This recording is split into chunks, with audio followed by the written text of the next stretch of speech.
Welcome to 99 TV. నేను బ్రహ్మనాయుడు. లేకపోతే ఈ మధ్య కాలంలో జనసేన పార్టీకి దళితులకి మధ్య వైఎస్ఆర్ కాంగ్రెస్ పార్టీ చిచ్చు పెడుతుంది అని చెప్పేసి జనసేన నేతలు పెద్ద ఎత్తున వైఎస్ఆర్ కాంగ్రెస్ పార్టీ మీద మండిపడతా ఉన్నారు. అయితే సాక్షాత్తు జనసేన పార్టీ అధికారిక సోషల్ మీడియాలో ఆ పార్టీకి సంబంధించిన అఫీషియల్ పేజ్లో వారు సామాజిక వర్గాల మధ్య వైషమ్యాలతో వైసీపీ లబ్ధి పొందాలని చూస్తుందని చెప్పేసి వారు కొన్ని స్టేట్మెంట్స్ ఇచ్చారు. ఒకసారి ఆ స్టేట్మెంట్స్ ఏంటో ఒకసారి చూద్దాం. సామాజిక వర్గాల మధ్య వైషమ్యాలతో లబ్ధి పొందాలని వైసీపీ చూస్తోంది. శ్రీ పవన్ కళ్యాణ్ గారిపై దుష్ప్రచారంతో ఎస్సీలను దూరం చేసే కుట్రలు పన్నుతున్నారు.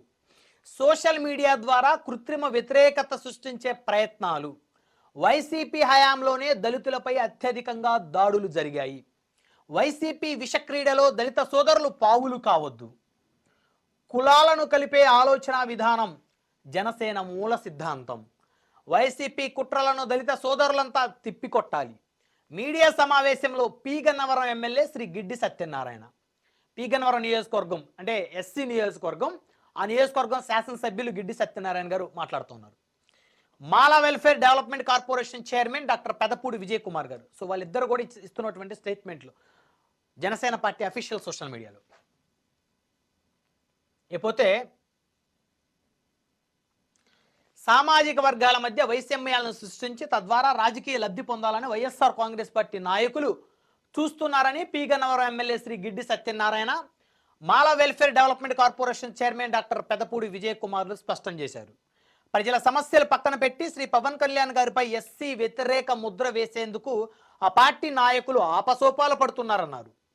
కులాలను కలిపే ఆలోచన విధానాన్ని మూల సిద్ధాంతంగా చేసుకొని వర్గాల మధ్య సామరస్యపూర్వక వాతావరణం నెలకొల్పేందుకు కృషి చేస్తున్న ఏకైక నాయకులు శ్రీ పవన్ కళ్యాణ్ గారు అని చెప్పారు. దళిత మేధావులు, విద్యార్థులు జనసేనకు ఆకర్షితులవుతున్నారన్న భయంతోనే వైసీపీ ఈ కుట్రలకు తెరదీసిందని ఆరోపించారు. డాక్టర్ బిఆర్ అంబేద్కర్ గారి ఆశయాలను ముందుకు తీసుకువెళ్తున్న ఏకైక పార్టీ జనసేన అని తెలిపారు. శ్రీ పవన్ కళ్యాణ్ గారు లక్ష్యంగా వైసీపీ చేస్తున్న కుట్రలను దళిత సోదరులంతా తిప్పికొట్టాలని పిలుపునిచ్చారు. సోమవారం సాయంత్రం మాల వెల్ఫేర్ కార్పొరేషన్ కార్యాలయంలో మీడియా సమావేశం నిర్వహించారు ఆ కార్పొరేషన్ డైరెక్టర్ విజయ్ కుమార్ గారు.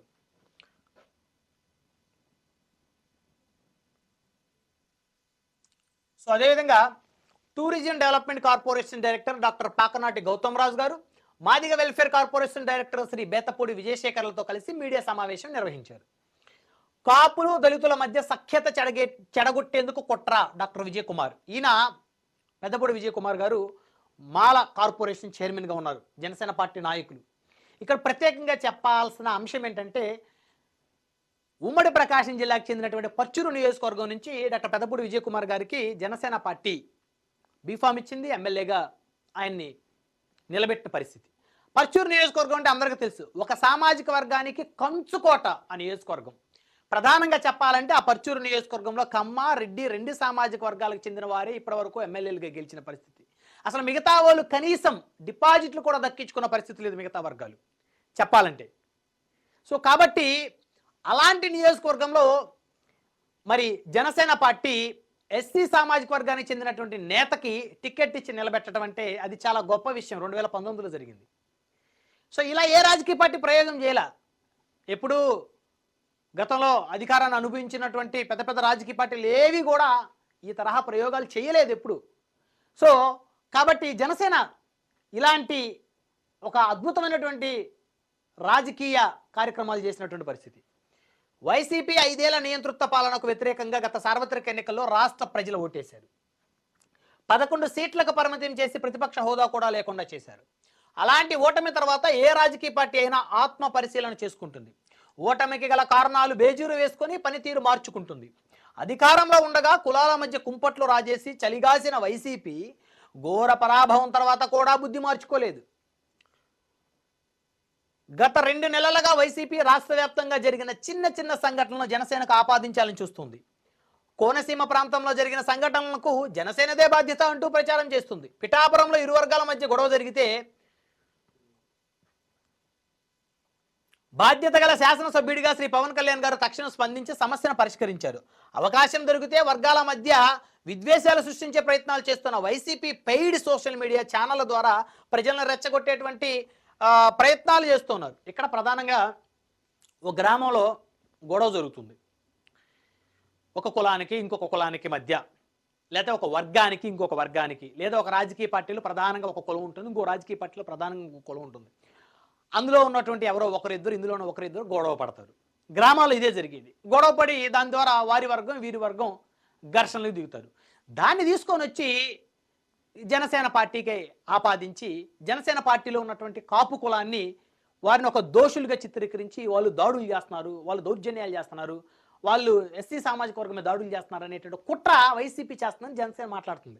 అయితే ఇక్కడ ప్రధానంగా చూస్తే గతంలో అనేకమైనటువంటి సంఘటనలు, కారంచేడు, చుండూరు ఘటనలో భారతదేశం మొత్తం తెలుసు. ఆ ఘటనలు ఎవరు చేశారు? ఆ రోజు ఏమైనా ప్రజారాజ్యం పార్టీ ఉందా? ఆ రోజు ఏమైనా జనసేన పార్టీ ఉందా? మరి దళితులను ఊచకోత కోసినటువంటి ఆయా వర్గాలు ఇప్పుడు ఏ విధంగా జనసేన మీద విషయం జిమ్ముతాయి? అసలు ఆ వైసీపీకి చెందినటువంటి ఎమ్మెల్సీ గారు ఆయన డ్రైవర్ని చంపి ఇంటి దగ్గర పడేసి వెళ్ళిపోతే మరి ఆ ఎమ్మెల్సీ గారిని జగన్మోహన్ రెడ్డి గారిని నెత్తిన పెట్టుకోలేదా? ఈ రోజుకి ఏమైనా వైఎస్ఆర్సీపీ ఎమ్మెల్సీ గారిని ఏమైనా దూరం పెట్టిందా? అంటే ఎవరి హయాంలో జరిగాయి ఇవన్నీ? సో కాబట్టి ఇవన్నీ కూడా వాస్తవాలను వాస్తవాలుగా చెప్పాల్సినటువంటి అవసరం ఉంది. కొన్ని చోట్ల జనసేనకు చెందిన కొంతమంది అత్యుత్సాహపరులు చేసినటువంటి పనులు ఏవైతే ఉన్నాయో వాటిని జనసేన అధిష్టానం తిప్పికొడుతున్న పరిస్థితి ఉంది. ఖచ్చితంగా బాధ్యత కలిగినటువంటి మీడియా సంస్థలు కూడా వారిని దోషులుగా చూడాలి. అంతేగాని పలానా వ్యక్తి ఈ ద్రోహం చేశాడు కదా అని చెప్పేసి ఆ వ్యక్తి కులం మొత్తం కూడా దోషులే అంటే అది సమానం కాదు. ఇప్పుడు చాలామంది నాయకులు ప్రజాధనాన్ని 100 కోట్లు, 1000 కోట్లు, లక్షల కోట్లు దోచుకొని జైలుకు పోయినటువంటి పరిస్థితి. మరి ఆ వ్యక్తినే అనాలి కానీ ఆ వ్యక్తి కులం మొత్తం దొంగలే వాళ్ళందరూ దోచుకున్నారంటే ఇది అత్యంత దుర్మార్గమైనటువంటి హేయమైన చర్యగా భావించాల్సిన అవసరం ఉంటుంది. ఏ వ్యక్తి తప్పు చేసినా, కమ్మ కులంలో ఏ వ్యక్తి తప్పు చేసినా, కాపు కులంలో ఏ వ్యక్తి తప్పు చేసినా, రెడ్డి కులంలో ఏ వ్యక్తి తప్పు చేసినా, రాజు కులంలో ఏ వ్యక్తి తప్పు చేసినా ఆ తప్పు చేసినటువంటి దోషులుగా చూడాలి. వారికి శిక్ష పడేలా బాధ్యత కలిగినటువంటి పౌరులు కానీ, బాధ్యత కలిగినటువంటి అధికారులు కానీ, ప్రభుత్వాలు కానీ, మీడియా సంస్థలు కానీ ఆ విధంగా ఫైట్ చేయాలి. అంతేగాని ఆ వ్యక్తి కులం ఏంటి అని తెలుసుకొని దానికి రాజకీయ లబ్ధి పొందటానికి పలానా కులం మొత్తం కూడా దోషులు, దొంగలు, రౌడీలని చిత్రీకరించేటువంటి ఆ పరిస్థితి ఏదైతే ఉందో అది ఈ యొక్క రాజ్యాంగబద్ధమైనటువంటి చర్య కాదు. ఇది ప్రజాస్వామ్యానికే ఒక ప్రశ్నార్థకంగా, ప్రజాస్వామ్య మనుగడకే ప్రశ్నార్థంగా మారుతున్నటువంటి పరిస్థితులు. ఇక మిగతా అంశాలు చూస్తే జనసేన పార్టీలో కాపు సోదరుల తర్వాత అత్యధిక సంఖ్యలో ఉన్నది ఎస్సీలే. కాపు సోదరులతో కలిసి రాజకీయ ప్రయాణానికి దళితులు సిద్ధమవుతున్న పరిస్థితుల్లో ఇరు వర్గాల మధ్య సఖ్యత చెడగొట్టే కుట్రలకు వైసీపీ తెరతీసింది. 5 ఏళ్ళు అధికారం ఇస్తే దళితులు లక్ష్యంగా వైసీపీ నాయకులు ఎంతటి విధ్వంసం సృష్టించారు అంతా చూశారు. అలాంటి వైసీపీలో దళితులు ఎందుకు ప్రయాణం చేయాలో ఆ పార్టీ నాయకులు చెప్పాలి. కాపులు దళితుల మధ్య విభేదాలు సృష్టించేందుకే వైసీపీ పనిగట్టుకొని శ్రీ పవన్ కళ్యాణ్ గారిని తిట్టిస్తున్నారు. వైసీపీలో ఓ వెలిగిన మాజీ ఐఏఎస్ అధికారి పవన్ కళ్యాణ్ గారు సినిమాల్లో నటించకూడదంటూ కోర్టుకెక్కారు. మరో రిటైర్డ్ అధికారి సుప్రీంకోర్టులో కేసు వేస్తారు. ప్రభుత్వ కార్యాలయాల్లో శ్రీ పవన్ కళ్యాణ్ గారి ఫోటో ఉండకూడదని ఇంకొకరు కోర్టుకు వెళ్తారు.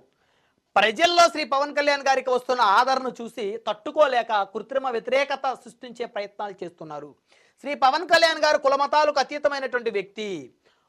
కులాలను కలిపే ఆలోచన విధానం జనసేన మూల సిద్ధాంతాల్లో ఒకటి అన్న విషయం ప్రతి ఒక్కరూ గుర్తుంచుకోవాలి. జనసేన పార్టీ ఆ సిద్ధాంతాన్ని దాటి ఏ రోజు ముందుకు వెళ్ళలేదు. ఇవి కొన్ని అంశాలు చూస్తే జనసేన పార్టీ గత ఎన్నికల్లో 21 అసెంబ్లీ స్థానాలు తీసుకుంది. 21 అసెంబ్లీ స్థానాలు తీసుకుంది 175 స్థానాల్లో. So remaining Bharatiya Janata party 10 స్థానాలు, మిగతా స్థానాలు తెలుగుదేశం పార్టీ తీసుకుంది. మరి అయితే ఇక్కడ 21 స్థానాల్లో జనసేన పార్టీ 5 స్థానాలు దళితులకు ఇచ్చినటువంటి పరిస్థితి. అంటే ఇంక రిమైనింగ్ వారు ఎన్ని స్థానాలు పోటీ చేశారు? కేవలం 16 స్థానాలు మాత్రమే జనసేన పార్టీ బీసీలకి, కాపులకి, రాజులకి అవకాశం కల్పించినటువంటి పరిస్థితి.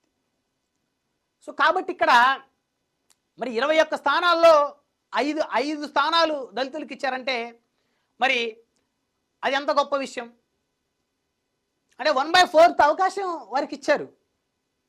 సో కాబట్టి మిగతా అంశాలు చూస్తే వైసీపీ కుట్రలను ప్రజాస్వామ్యయుతంగానే ఎదుర్కొంటాం.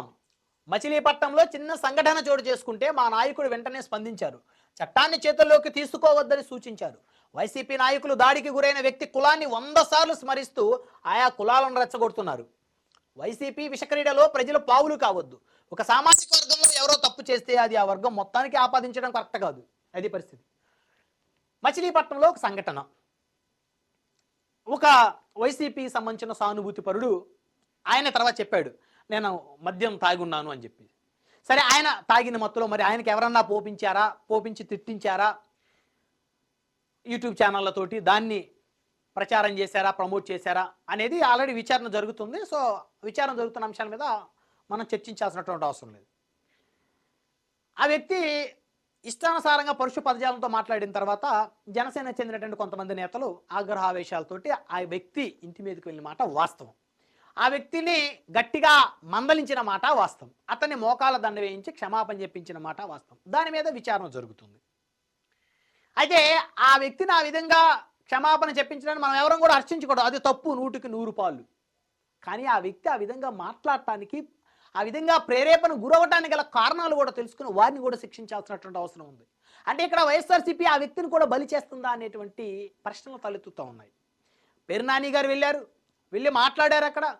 ఆయన ఆ వ్యక్తి ఒక బీసీ వర్గానికి చెందినటువంటి ఒక సామాజిక వర్గం, ఆ సామాజిక వర్గాన్ని పేరు తీసి పదే ప్రస్తావిస్తూ ఇక్కడ ఆ వ్యక్తి తప్పు చేశాడు. అంటే ఆ వ్యక్తి మద్యం సేవించి ఒక ఉప ముఖ్యమంత్రిని ఇష్టానుసారంగా తిట్టాడు. అతనే చెప్పాడు, నేను తాగి తిట్టాను. అంటే ఆయన సామాజిక వర్గం మొత్తాన్ని తాగుబోతులు అనాలా? అలా అంటే ఎవరన్నా ఒప్పుకుంటారా? అది ఆయన తప్పు చేశాడు.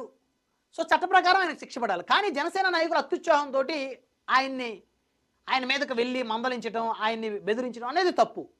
సో దాని పరంగా ఏ విధమైనటువంటి పనిష్మెంట్ వారికి ఇవ్వాలో అది చట్టాలు, ప్రభుత్వాలు ఇవ్వాల్సిన అవసరం ఉంది. సో కాబట్టి ఇక్కడ మద్యం సేవించి, ఎవరో పోయించిన మద్యాన్ని సేవించి ఎవరో చెప్పిన మాటలు మాట్లాడినటువంటి ఆయనే అక్కడ తప్పు చేశాడు. అంతేగాని ఆయన కులం తప్పు చేయలేదు. ఆయన కులము అందరూ మిగతా రాజకీయ క్రీడలో భాగస్వాములై ఎవరో మద్యం పోవిస్తే తాగి తిట్టేటువంటి పరిస్థితులు ఆ కులం ఉందని మనం అనకూడదు. సమాజం ఎవరు అనకూడదు, మీడియా వ్యవస్థలు అనకూడదు, ప్రభుత్వాలు అనకూడదు, పోలీస్ అధికారులు అనకూడదు. ఆ వ్యక్తే అక్కడ తప్పు చేశాడు. ఆ వ్యక్తిని ఎవరైతే చట్టాన్ని చేతిలోకి తీసుకోవాలనే ఆలోచనతో ఆ వ్యక్తిని ఎవరైతే మందలించాలని ముందడుగు వేశారో వాళ్ళది తప్పు. వాళ్ళకి చట్ట ప్రకారం ఏ విధమైనటువంటి పనిష్మెంట్ కోర్టులు ఇవ్వాలి, నష్టపరిహారం వేయాలా, లేకపోతే వారికి ఏ విధమైన శిక్షలు వేయాలన్న కోర్టులు ఖచ్చితంగా నిర్ణయించాలి. అంతేగాని ఆ వ్యక్తి కులమంతా రౌడీలే గుండాలని చెప్పేసి అక్కడ ప్రచారం చేయడం తప్పు చేసినటువంటి వ్యక్తుల్ని మనం దోషులుగా చూస్తేనే ఈ దేశం బాగుపడుతుంది. దోషి యొక్క కులాన్ని చూసి మిగతా ఆ కులమంతా దోషులంటే ఈ సమాజం మొత్తం దోషులే, ఈ దేశంలో అందరూ దోషులే. అప్పుడు ఒక రాజకీయ నాయకుడు ప్రభుత్వాన్ని అడ్డం పెట్టుకుని 1,000 కోట్లు 1,00,000 కోట్లు పడగలెత్తాడు అంటే ఆయన కులం మొత్తం కూడా దొంగలే, దోపిడీదారులు అంటే వారు సహిస్తారా? సో కాబట్టి తప్పు చేసిన వాడే దోషి, అతని కుటుంబమో అతని కులమో దోషులు కాదు. ఇకపోతే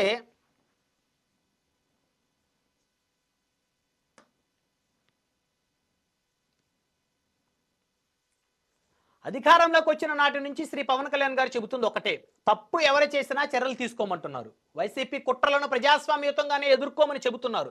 మేమంతా అందుకు తగ్గట్టుగానే నడుచుకుంటాం. దళిత యువకుడు సుబ్రహ్మణ్యంను చంపి డోర్ డెలివరీ చేసినప్పుడు పరామర్శించలేదే? అధికారం కోల్పోయిన తర్వాత చిన్న సంఘటనలు కూడా ఫోన్లు చేస్తూ భరోసా ఇస్తున్నామంటూ కలరిస్తున్న వైసీపీ అధ్యక్షుడు జగన్ వాళ్ళ ఎమ్మెల్సీ దళిత యువకుడిని చంపి డోర్ డెలివరీ చేస్తే ఎందుకు పరామర్శించలేదు? ఇది నిజంగా వ్యాలిడ్ ప్రశ్న.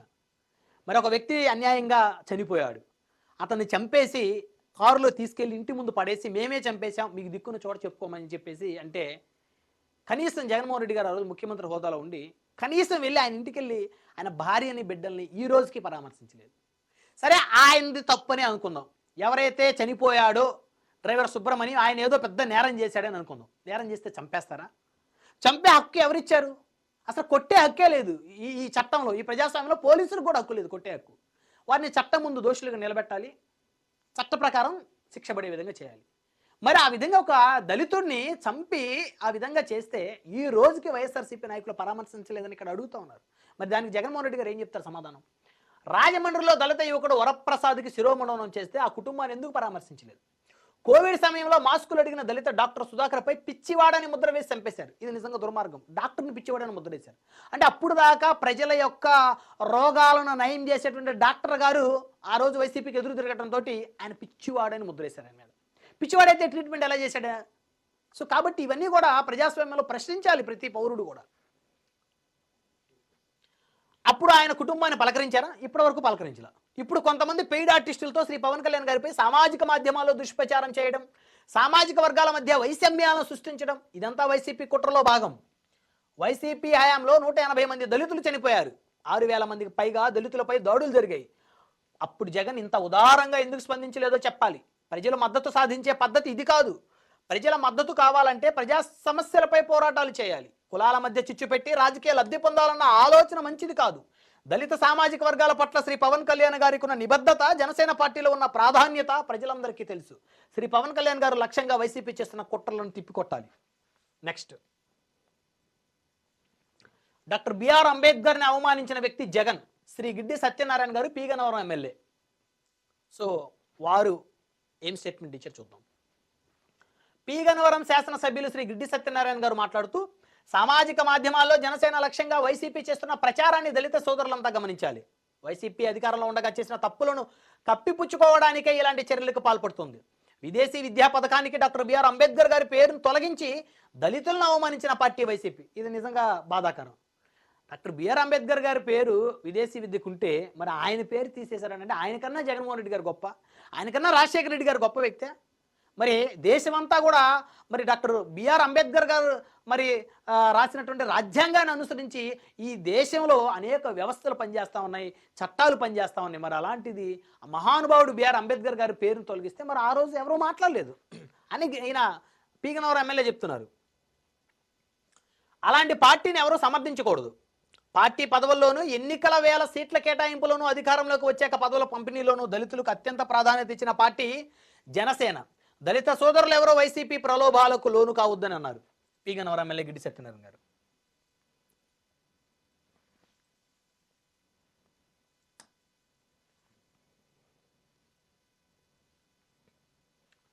వైసీపీ జనసేనకు కులం రంగు పులమాలని చూస్తుంది. Doctor Gautam Raju, tourism development corporation director. Doctor Gautam Raju మాట్లాడుతూ, వైసీపీ పెయిడ్ సోషల్ మీడియా ఛానళ్ల సాయంతో జనసేనకు కులం రంగు పులమాలని చూస్తుంది. అంటే ఆబ్వియస్లీ అన్ని రాజకీయ పార్టీలకి సోషల్ మీడియా ఉన్నాయి. వాళ్ళందరూ కూడా నెల నెల జీతాలు ఇచ్చుకుంటూ వాళ్ళందరినీ మేనేజ్ చేస్తూ వాళ్ళ పార్టీకి అనుగుణంగా ఎదుటి పార్టీల మీద ఏ విధంగా బురద జల్లాలి, దుష్ప్రచారం చేయాలని చేస్తున్న పరిస్థితి. కానీ జనసేనకి ఆర్థిక పరిస్థితి లేదు, ఆలోచన లేదు. కాబట్టి వాళ్ళు ప్రత్యేకించి ఒక 100 మందినో 200 మందినో ఒక పెద్ద బిల్డింగ్ తీసుకొని ఆ బిల్డింగ్లో పెట్టి వాళ్ళందరికీ నెలకి 50 లక్షల రూపాయలు ఒక్కొక్కరు జీతాలు ఇచ్చి వారికి నచ్చిన పార్టీల మీద బురద జల్లేటువంటి ప్రయత్నాలు జనసేన ఆలోచన లేదు, వారికి ఆర్థిక స్తోమత కూడా లేదు చెప్పాలంటే. డాక్టర్ గౌతమ్ రాజు మాట్లాడుతూ, వైసీపీ పెయిడ్ సోషల్ మీడియా ఛానళ్ల సాయంతో జనసేనకు కులం రంగు పులమాలని చూస్తుంది. శ్రీ పవన్ కళ్యాణ్ గారు తన రాజకీయ ప్రయాణంలో భాగంగా పలు అంశాలపై చర్చించే మేధావుల్లో, కవుల్లో ఎస్సీలకు సముచిత స్థానం ఉంది. చూసారా, రాజకీయ ప్రయాణం భాగంగా పలు అంశాలపై ఆయన చర్చించేటువంటి మేధావుల్లో మరి ఆయన నోట్లో నుంచి మాట్లాడేటువంటి పెద్ద పెద్ద మేధావులు, కవులు మరి ఎస్సీలకు సముచిత స్థానం. వాళ్ళ గురించి ఆ మేధావులు, అక్కడ ఆ సామాజిక వర్గంలో మేధావులు, కవుల గురించి ఆయన ఎక్కువ మాట్లాడతారు. ప్రొఫెసర్ శ్రీపతి రాముడు గారిని పిఠాపురం బహిరంగ సభలో ఘనంగా సత్కరించి ఆయనతో ఉన్న అనుబంధాన్ని రాష్ట్ర ప్రజలందరికీ తెలిపిన విషయాన్ని అందరూ గుర్తుంచుకోవాలి. 2019 సార్వత్రిక ఎన్నికల్లో మాలాంటి ఎంతో మంది సామాన్య దళిత యువకులకు బరిలోకి దిగే అవకాశం కల్పించారు. ఇది నిజంగా గొప్ప విషయం. ఇందా మనం చెప్పుకున్నాం, పర్చూర్ల నియోజకవర్గంలో మరి దళితులకు అవకాశం ఇచ్చారు. అదేవిధంగా కొండెపి నియోజకవర్గం అంటే ఆల్రెడీ ఎస్సీ రిజర్వ్ నియోజకవర్గమే. అయితే అలాంటి నియోజకవర్గాల్లో మరి ఆర్థికంగా చాలా ఇబ్బందికర పరిస్థితుల్లో ఉన్నటువంటి దళిత నేతలకు కూడా జనసేన పార్టీలో టికెట్లు ఇచ్చి ప్రోత్సహించారు. డబ్బులు ప్రాధాన్యత కాదు, ఇక్కడ మనుషులు ప్రాధాన్యత, వారి యొక్క సామాజిక వర్గాలకు పెద్దపీట వేయాలనేటువంటి ఆలోచన. చివరికి జనరల్ స్థానంలో కూడా ఎస్సీ అభ్యర్థిని నిలబెట్టిన వ్యక్తి శ్రీ పవన్ కళ్యాణ్ గారు. ఇందాక మనం చెప్పుకున్నాం, జనరల్ స్థానాల్లో చాలా జనరల్ స్థానాల్లో ఎస్సీ అభ్యర్థులు నిలబెట్టారని. అలాంటి శ్రీ పవన్ కళ్యాణ్ గారి మీద దళిత వ్యతిరేక ముద్ర వేయాలనుకోవడం అవివేకమే అవుతుందన్నారు. ఇకపోతే వైసీపీకి ఎస్సీల గురించి మాట్లాడే అర్హత లేదు. Shri Vijayashekar, Madiga welfare corporation director.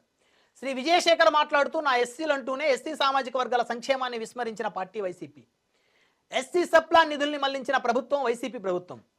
మాల కార్పొరేషన్ల ద్వారా అందించాల్సిన లబ్ధిని దూరం చేస్తూ నిధులు విడుదల చేయలేదు. వీటికి వైసీపీ సమాధానం చెప్పాలి. వైసీపీకి ఎస్సీల గురించి మాట్లాడే అర్హత లేదు అన్నారు. అది సో ఫైనల్గా చూస్తే జనసేన పార్టీలో ఉన్నటువంటి ఎస్సీ నాయకులు అందరూ కూడా పెద్ద ఎత్తున వైఎస్ఆర్సీపీ మీద ఫైర్ అవుతున్నారు. కార్పొరేషన్ చైర్మన్లు, డైరెక్టర్లు, శాసనసభ్యులు. సో మొత్తానికి అంటే జనసేన పార్టీకి దళితులకి మధ్య ఒక అగాధాన్ని సృష్టించాలి. దాని ద్వారా ఆ వర్గాల యొక్క ఓటు బ్యాంకుని జనసేనకు దూరం చేయాలి.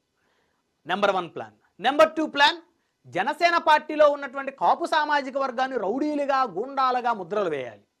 వేసి వారిని రాజకీయంగా నిర్వీర్యం చేయాలి. సో అది 2వ ప్లాన్. ఫైనల్గా జనసేనని కంప్లీట్గా డ్యామేజ్ చేయాలి, వీక్ చేయాలి. మరి అలాంటప్పుడు వైఎస్ఆర్ కాంగ్రెస్ పార్టీ కాపులను రౌడీలుగా, గుండాలుగా ముద్రేస్తున్నప్పుడు కాపుల ఓట్ల కోసం వైఎస్ఆర్ కాంగ్రెస్ పార్టీ ఎందుకు ప్రాకులాడుతుంది? మీరెందుకు ఆ కాపు సామాజిక వర్గం చెందిన ఎమ్మెల్యే అభ్యర్థులకు 30-40 మందికి ఎందుకు టికెట్లు ఇస్తున్నారు? మరి వాళ్ళందరూ మీరు రౌడీలు, గుండాలని మాట్లాడుతున్నప్పుడు వాళ్ళందరికీ ఎమ్మెల్యే టికెట్లు క్యాన్సిల్ చేయండి. వాళ్ళందరికీ మీరు టికెట్లు క్యాన్సిల్ చేయగలుగుతారా? ఆ పరిస్థితి ఉందా? అంటే వారి ఓట్లు కావాలా మీకు? వైఎస్ఆర్ కాంగ్రెస్ పార్టీకి కాపులు రౌడీలు, గుండాలు, దౌర్జన్యాలు చేస్తారనేటువంటి ఆలోచనని మీరు సమాజంలో ఒక విష ప్రచారాన్ని చిమ్మాలనేటువంటి ఒక ఆలోచనకు మీరు వచ్చినప్పుడు 30 నుంచి 35 మంది కాపు సామాజిక వర్గానికి చెందిన వారికి మీరు అసెంబ్లీ టికెట్లు ఎందుకు ఇస్తున్నారు? వారికి పార్లమెంటు టికెట్లు ఎందుకు ఇస్తున్నారు? వాళ్ళందరికీ క్యాన్సిల్ చేసేయండి. ఆ సామాజిక వర్గాన్ని మీరు వెలేసేయండి వైఎస్ఆర్ కాంగ్రెస్ పార్టీ. అప్పుడు నిజంగానే మరి మీరు రాజకీయ ఒక క్రీడ ఆడటం లేదు, దుష్ప్రచారం చేయట్లేదు అని చెప్పేసి నమ్మొచ్చు. అంటే మరి మీరే రౌడీలు, గుండాలన్న సామాజిక వర్గం వారికి పెద్దపీట మీరే వేస్తున్నారు ఇక్కడ.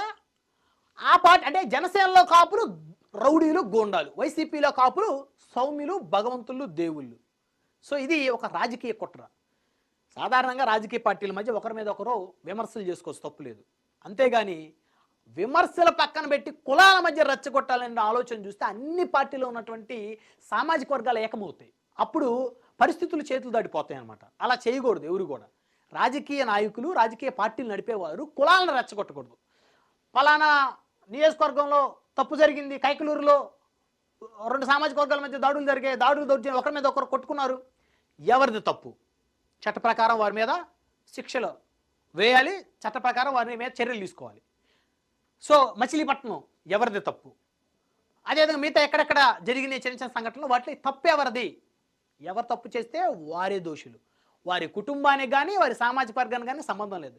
సో కాబట్టి ఈ విధమైనటువంటి వైసీపీ నియంతృత్వ పోకడంలో జనసేన పార్టీలో ఉన్నటువంటి ఎస్సీ సామాజిక వర్గం చెందినటువంటి శాసనసభ్యులు, కార్పొరేషన్ చైర్మన్లు, డైరెక్టర్లు పెద్ద ఎత్తున ఎండగడుతూ ఉన్న పరిస్థితిని చూద్దాం. అయితే ఇప్పుడు జనసేన పార్టీలో ఉన్నటువంటి కాపు సామాజిక వర్గానికి చెందిన వారు దాడులు, దౌర్జన్యాలు చేస్తున్నారు, రౌడీలు, గుండాల్లా ప్రవర్తిస్తున్నారని చెప్పేసి ముద్ర వేస్తున్నటువంటి కొంతమంది వైఎస్ఆర్ కాంగ్రెస్ పార్టీ చెందిన నాయకులు మరి ఒకప్పుడు కారంచేడు, చుండూరు సంఘటనలో అన్యాయంగా అమాయకులైనటువంటి దళితుల్ని ఊచకోత కోసి చంపేసిన పరిస్థితి. ఆ రోజు జనసేన పార్టీ ఉందా? ఆ రోజు ప్రజారాజ్యం పార్టీ ఉందా? ఆ రోజు మరి ఆ యొక్క సంఘటనలో కాపులు ఎవరన్నా నిందితులుగా ఉన్నారా? ఆ రోజు అమాయకంగా బలైనటువంటి దళితులకి మద్దతు ఇచ్చి అండగా నిలబడింది కాపులు కాదా? అంటే ఆ చుండూరు, కారంచేడు ఘటనలకు సంబంధించిన వారు ఏ పార్టీలకు చెందిన వారో తెలియదా? మరి అక్కడ ఆరోపణలు ఎదుర్కొన్న వ్యక్తులకి, ఆ కుటుంబాలకి వైఎస్ఆర్ కాంగ్రెస్ పార్టీ అసెంబ్లీ టికెట్లు ఇచ్చి ప్రోత్సహించలేదా? సో కాబట్టి ఎదుటి వ్యక్తికి మీద ఏలు చూపించే ముందు మన వైపు 4 వేలు చూపిస్తున్నాయనేటువంటి ఒక అంశాన్ని, ఒక చిన్న లాజిక్ని వైఎస్ఆర్ కాంగ్రెస్ పార్టీ అయితే మిస్ అవుతున్నట్టు కనపడతా ఉంది. సో కాబట్టి కులాల మధ్య వైషమ్యాలు రెచ్చగొట్టే ముందు అసలు దళితులకి మీరు చేసినటువంటి మేలేంటి, మీ వల్ల వారికి జరిగినటువంటి అన్యాయాలు ఏంటి అనేది ఒకసారి ఆలోచించి ముందుకు వెళ్లాల్సిన అవసరం ఉందనేది జనసేన పార్టీ యొక్క అభిప్రాయం.